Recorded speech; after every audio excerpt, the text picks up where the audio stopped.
DSC preparation కి మిగిలిన తక్కువ సమయాన్ని డిఎస్సి 2024 యాప్ లేదా DSC2024.com తో జాబ్ ని సాధించండి.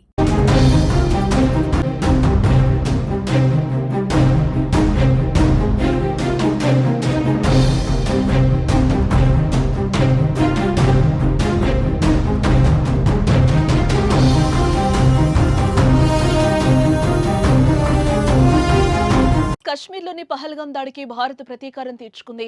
భారత వనితల వీర తిలకం తుడిచిన ఉగ్రవాదులను ఆపరేషన్ సింధూర్తో హతం చేసిన ఆ తల్లుల నుదుటున సింధూరం తీతింది భారత్. భారత ఆర్మీ దాడికి దాదాపుగా 100 మందికి పైగా ఉగ్రవాదులు హతమయ్యారు. ఇప్పటికే మరెన్నో ఉగ్ర స్థావరాలను నేలమట్టం చేసింది ఇండియా. ఇదిలా ఉంటే భారత దాడుల్లో 11 మంది సైనికులు మృతి చెందినట్లు పాకిస్తాన్ ప్రభుత్వం ప్రకటించింది. ఇందులో 6 ఆర్మీ సిబ్బంది, 5 పాక్ ఎయిర్ ఫోర్స్ సిబ్బంది ఉన్నట్లుగా పాక్ ప్రకటించడం జరిగింది. అయితే మరోపక్క పాక్ చెందిన 50 మంది సైనికులను మట్టుపెట్టినట్లుగా భారత్ ప్రకటించింది.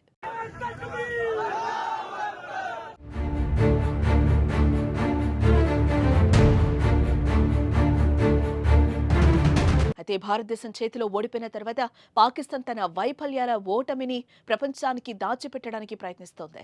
షాబాజ్ ప్రభుత్వ నాయకులు, అధికారులు భారతదేశంపై ఈ యుద్ధంలో మనమే గెలిచామని నిరూపించడానికి ప్రయత్నిస్తున్నారు. అయితే కళ్లకు కనిపిస్తున్న సాక్ష్యాలు, భారతీయ సైన్యం చేసిన విధ్వంస చిత్రాలు, ఆధారాలు స్పష్టంగా తెలియజేస్తున్నాయి. తాజాగా షాబాజ్ సర్కార్కు చెందిన 2 అగ్రవ్యక్తులు దీనిని ధృవీకరించారు.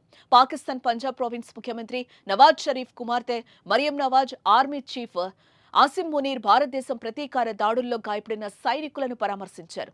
ఇందుకు సంబంధించిన చిత్రాలను 2 నాయకులు విడుదల చేశారు. దీంతో భారతదేశం పాకిస్తాన్లోని అనేక సైనిక స్థావరాలను విజయవంతంగా లక్ష్యంగా చేసుకున్నట్లుగా వెల్లడైంది.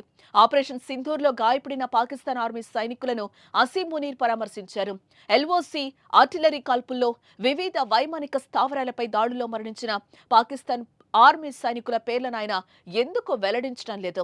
LOC వద్ద 50+ సైనికులు, వైమానిక దాడిలో 35 నుంచి 40 మంది సైనికులు ప్రాణాలు కోల్పోయినట్లు అంతా భావిస్తున్నా పాక్ మాత్రం 11 మంది సైనికులు చనిపోయినట్లు ప్రకటించింది. అయితే సైనికుల పేర్లు ఎందుకు బయట పెట్టడం లేదంటూ ప్రపంచవ్యాప్తంగా చర్చ నడుస్తోంది. ఈ క్రమంలోనే తాజాగా ఆపరేషన్ సింధూర్లో గాయపడిన పాకిస్తాన్ ఆర్మీ సైనికులను పాక్ ఆర్మీ చీఫ్ ఆసిం మునీర్ ఆసుపత్రిలో కలిశారు. ఆ తర్వాత అతను చికిత్స పొందుతున్న సైనికులను కలుస్తున్నట్లుగా చిత్రాల్లో స్పష్టంగా కనిపించింది.